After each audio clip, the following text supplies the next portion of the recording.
La segunda presentación va a ser del tema OpenCL. ¿Se acuerdan? En las primeras clases mencionamos que además de CUDA, que es lo que venimos trabajando, lo que se puede trabajar, lo que se puede programar sobre las tarjetas de NVIDIA, existe OpenCL, que permite trabajar sobre las tarjetas de AMD ATI y que también trabaja o permite trabajar sobre las tarjetas de NVIDIA. Vamos a ver en la clase de hoy un poco algunas características de OpenCL.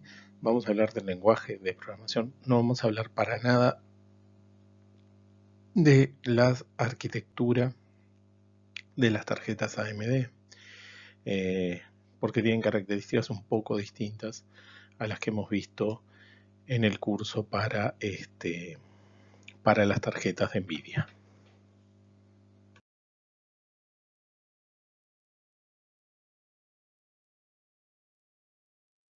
OpenCL quiere decir Open Computing Language y es un estándar abierto para trabajar sobre plataformas heterogéneas de cómputo, ¿no? Digamos que es más amplio, bastante más amplio de lo que es CUDA, ¿no? Digamos, CUDA, por las dudas y como punto de comparación, es un lenguaje específico para las GPUs de NVIDIA, ¿no? Con otras tecnologías podemos lograr, o sea, integrando las otras tecnologías, como OpenMP, por ejemplo, podemos hacer que tener una implementación híbrida que utilice la CPU multicore y la GPU de NVIDIA. O con MPI, que también lo mencionamos en algún momento, podríamos hacer algo en una plataforma distribuida y con GPUs de NVIDIA. O sea, si juntamos los tres, podemos lograr en un clúster de PCs con multicore y GPUs, lograr una implementación que utilice todas esas cosas. Pero estamos juntando varias tecnologías, digámoslo, o varias bibliotecas para lograr eso. OpenCL en realidad intenta hacer un lenguaje que permita ya esa programación entre plataformas heterogéneas. Entonces soporta un montón de arquitecturas distintas, como son la CPU multicore, las GPUs ahí de cualquier fabricante, ¿no? tienen por qué ser las de NVIDIA, DSPs, que son Digital Signal Processors, que hoy en día ya hay algunos celulares que los incorporan, pero son procesadores digitales de señales, que son bastante usados en eléctrica, FPGA, que son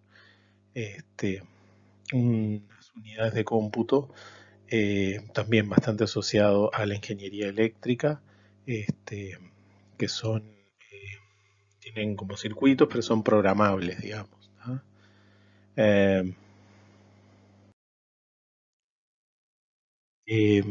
OpenCL viene siendo desarrollado desde 2009 por el grupo Cronos.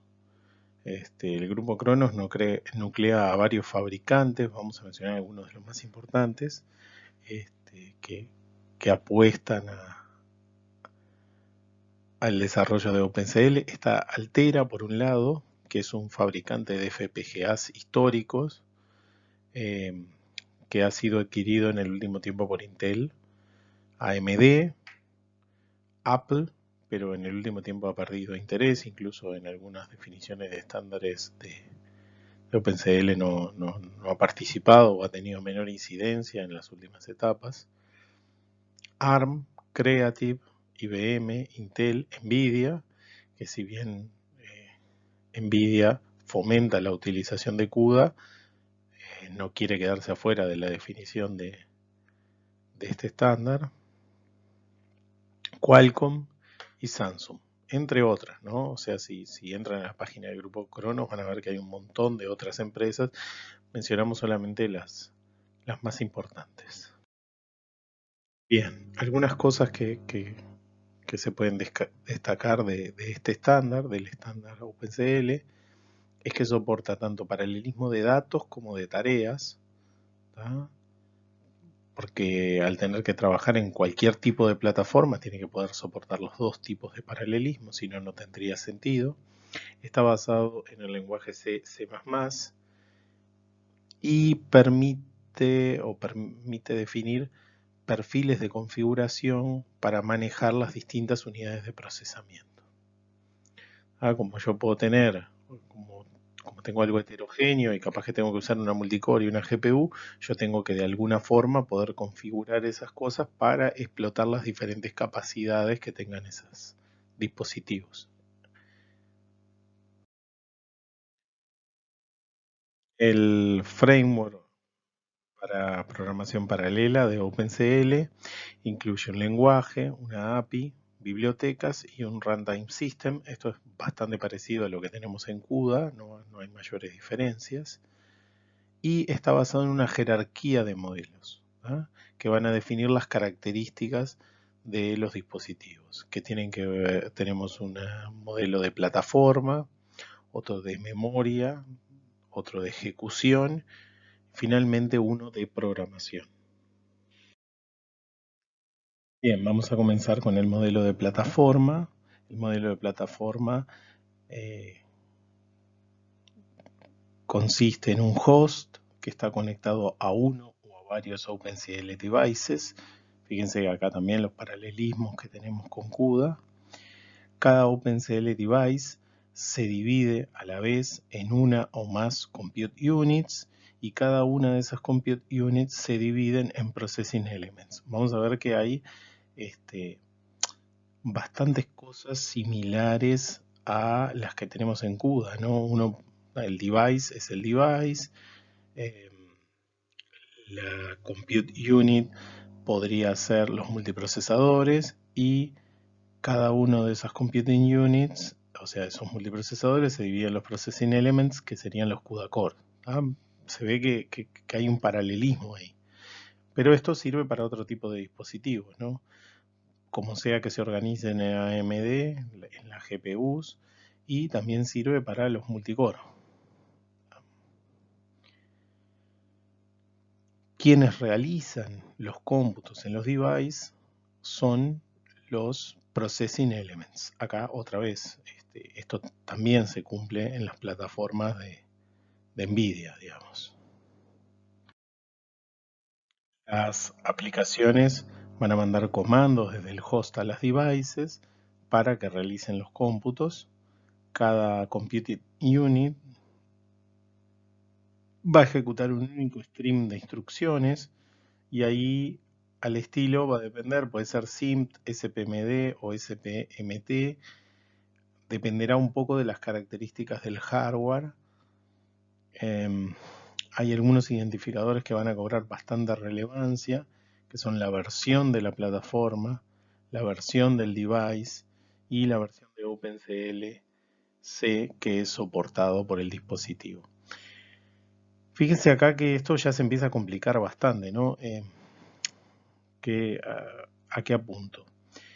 Cuando nosotros programamos en CUDA, estamos programando para las particularidades de un dispositivo que en general, después de este curso, lo van a conocer bastante y cuando nosotros queremos hacer computación de alta performance en general, lo que vamos a tratar de hacer es explotar todas las particularidades que tenga ese dispositivo para lograr que nuestros algoritmos funcionen de la forma más eficientemente posible.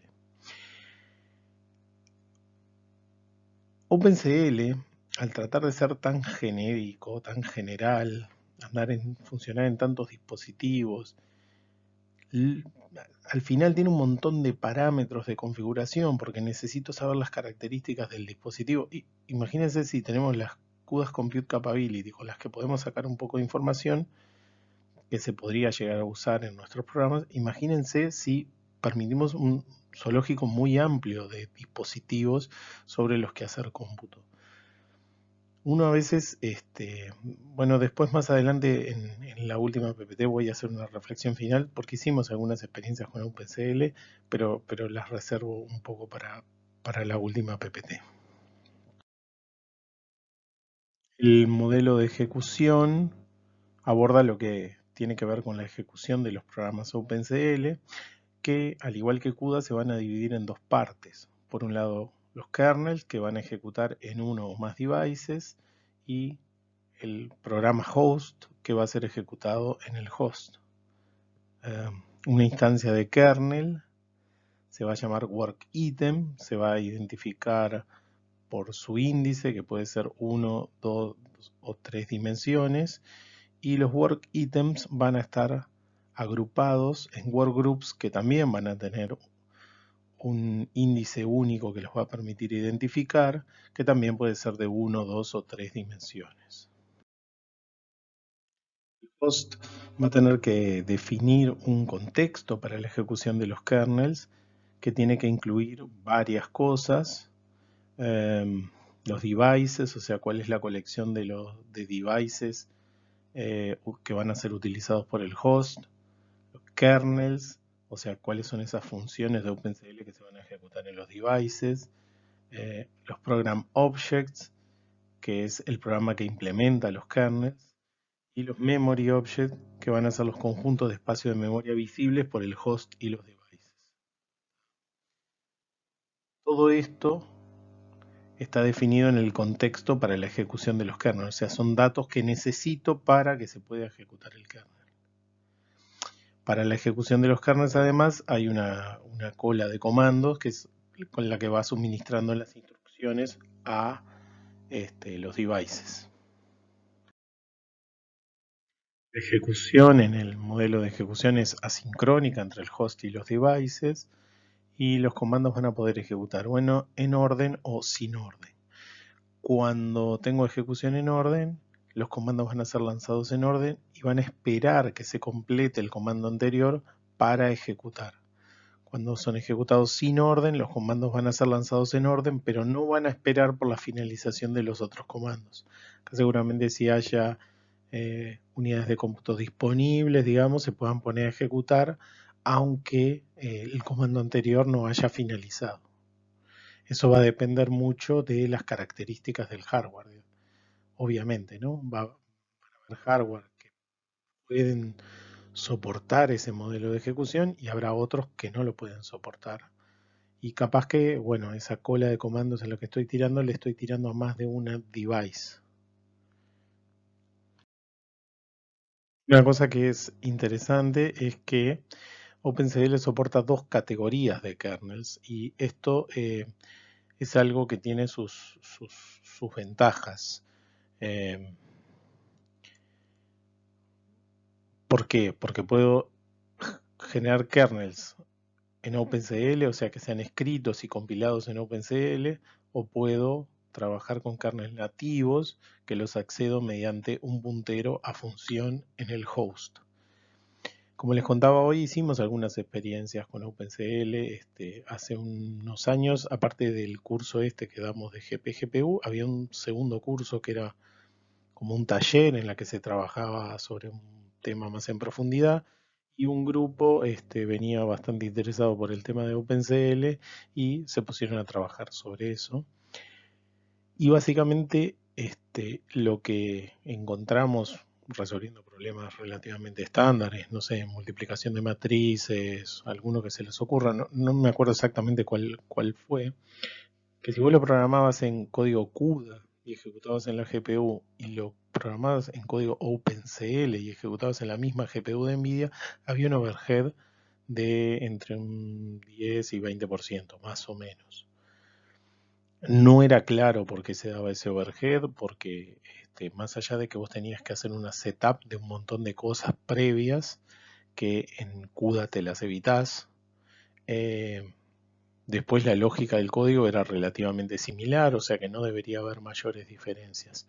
Entonces, esta posibilidad que se incorporó en versiones relativamente nuevas del estándar, permite que si vos tenés un kernel ya implementado en CUDA, lo puedas llamar desde OpenCL y no hemos hecho pruebas, pero me imagino que entonces el tiempo de ejecución se parezca bastante más al de CUDA nativo que al de desarrollar el código en OpenCL. Esto aparte es súper útil si uno ya tiene una biblioteca que empezó a implementar o algo que la tiene en CUDA y la quiere migrar a OpenCL. Lo que puede hacer ¿no? Si quiere que sea multiplataforma, que ande en tarjetas AMD y en tarjetas NVIDIA, cuando esté con las tarjetas AMD utiliza el código OpenCL que va a desarrollar, y cuando esté en una tarjeta NVIDIA lo que hace es invoca la función nativa que ya programó en CUDA. Bueno, hablamos del modelo de plataforma, del modelo de ejecución y ahora vamos a hablar del modelo de memoria. En el modelo de memoria se establece que los work items pueden acceder a 4 regiones de la memoria, que son la memoria global, constante, local y privada. La memoria global permite lectura y escritura por todos los work items, puede tener caché dependiendo de las capacidades del dispositivo, ¿no? La memoria RAM del dispositivo, digamos, ¿no? Después está la memoria constante, que es solamente de lectura, ¿no? Los work items solamente van a poder leer de ahí. Después hay una memoria que se llama local, que es memoria privada para un workgroup. Si se fijan acá se pueden hacer analogías, ¿no? La global vendría a ser la memoria global de la GPU, la constante también podría ser la constante. La local esta vendría a ser como la shared memory, o sea, porque es compartida por los elementos del workgroup. Y la memoria privada es privada del work item, o sea que vendría a ser como los registros de el hilo que está ejecutando. Y el host solo va a poder acceder a la memoria global y a la constante, ¿no? Básicamente va a enviar los datos sobre los que se va a trabajar, que puede alojarlos en la memoria global o en la memoria constante. Acá también la analogía es bastante clara. Aparece el tema del caché, que depende ahí de cómo sea el dispositivo. Y si se quiere es un poco más simplificado esto que lo que a veces hay en CUDA, porque en CUDA tenemos 6 tipos de memoria y hay algunos que son heredados de la parte gráfica y que a veces son un poco complejas de entender cómo funcionan para hacer computación de propósito general. Acá como están centrados en computación de propósito general, básicamente lo que hicieron es una definición, teniendo un poco en cuenta las características de los hardware, pero más sencilla, digamos, y bueno, lo que tienen que hacer los dispositivos, en todo caso, si tienen otros tipos de memoria, bueno, será mapearla a más memoria constante o algo de ese estilo. Las transferencias de datos entre el host y el device soportan 2 formas de funcionamiento, bloqueantes y no bloqueantes. En las bloqueantes, hasta que no se produce el traspaso de la información, digamos, el proceso queda trancado en ese paso y no sigue la ejecución, que vendría a ser lo que llamábamos transferencias sincrónicas en CUDA, y las no bloqueantes serían el equivalente a las asincrónicas, es decir, yo doy la orden de que se transfiera este dato, pero retomo automáticamente el control y puedo continuar con la ejecución en la CPU de otro tipo de código, ¿no? En la CPU en el host, digamos. Bueno, con respecto al modelo de programación, ya lo había dicho en las primeras PPT, pero el modelo soporta los 2 paradigmas de paralelismo, o sea, paralelismo de datos, que recuerden es cuando todos están haciendo la misma tarea pero trabajando sobre datos distintos, y paralelismo de tareas, cuando en realidad lo que tengo son a todos haciendo tareas distintas, ¿sí? Esto tiene que ver con eso, de que es tan amplio el estándar y busca plataformas heterogéneas que en realidad si se restringe a uno solo, queda bastante limitado, digamos. Ahora, hecha esa salvedad, el modelo central con el que trabajan es paralelismo de datos, ¿tá? O sea, si bien soporta las 2 formas, el modelo madre, el modelo que guía al estándar, es el de paralelismo de datos. Como habrán visto en todo lo que hemos mencionado hasta ahora, hay bastantes analogías con el funcionamiento de las tarjetas que hemos visto para CUDA. Al final vamos a poner una tabla en la que comparamos los nombres, básicamente, que son las mismas cosas. El modelo de paralelismo de datos que incorpora OpenCL se puede considerar que es un modelo relajado, digamos, no es paralelismo de datos estricto, ni puro como hemos mencionado anteriormente, sino que tiene dos niveles, digamos. Por un lado, tiene un paradigma de datos explícito, digamos, en el que yo especifico la cantidad de workgroup y work item por workgroup que van a trabajar. Vendría a ser eso a la CUDA, digamos.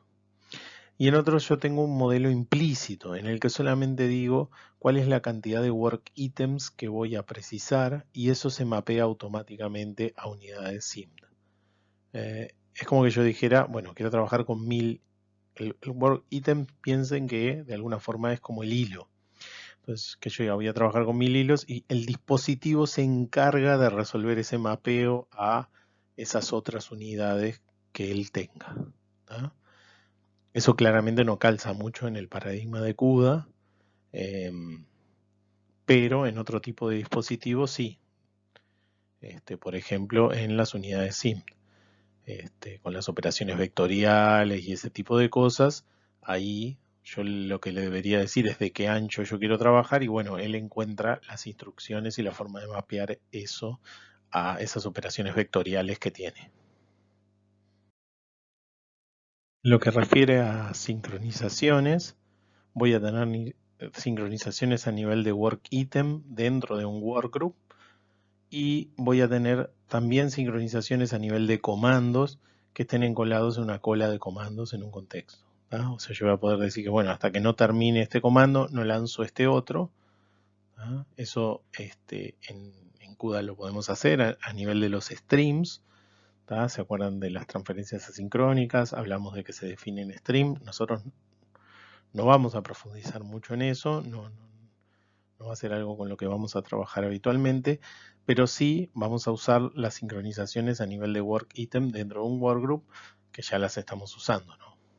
Cuando, por ejemplo, traemos datos a la memoria shared y hacemos una sincronización adentro del bloque para estar seguros de que todos los datos se cargaron. ¿Tá? Pero los dos tipos estos de sincronización son soportados también por CUDA. En algunos otros componentes hablamos de la capa de plataforma que me va a permitir descubrir qué devices hay y qué capacidades tienen, qué capabilities tienen esos devices. Acuérdense que estos devices pueden ser de diferentes características, o sea, puedo tener un FPGA, una GPU de NVIDIA, una GPU AMD, un DSP, multicores, etcétera, etcétera, etcétera. Y bueno, y cada uno de esos, aparte, dependiendo de estándares que deben tener definidos cada uno de esos fabricantes de dispositivos, yo le tengo que poder preguntar y puede tener capabilities diferentes, ¿no? Conocemos las de CUDA, pero bueno, pero imagínense que para los otros fabricantes también pueden especificar cosas de funcionamiento básico entre diferentes versiones de ese device.